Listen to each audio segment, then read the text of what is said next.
Hello friend, কয়েকদিন আগেই ছিল ভাইয়ের বার্থডে। তাই বাড়িতে আমার বাবা মা ও কয়েকজন গেস্ট এসেছিল।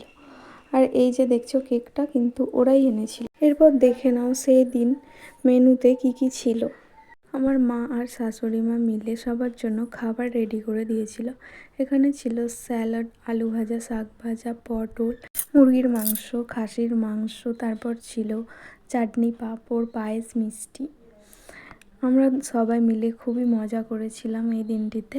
বিকেলে বাবা মা বাড়ি চলে যাবে বলে ভাই খুব তাড়াতাড়ি কেক কেটে ফেলেছিল। তারপর আমি বানিয়ে ফেলেছিলাম বেলের শরবত। এরপর বিকেলে অভি বলল, চলো সন্ধ্যাবেলা কোথাও একটা ঘুরে আসি। তারপর আমি আর অভি রেডি হয়ে বেরিয়ে পড়লাম। এই যে দেখছো সুন্দর সন্ধ্যায়, তার সঙ্গে ঠাকুরের গান।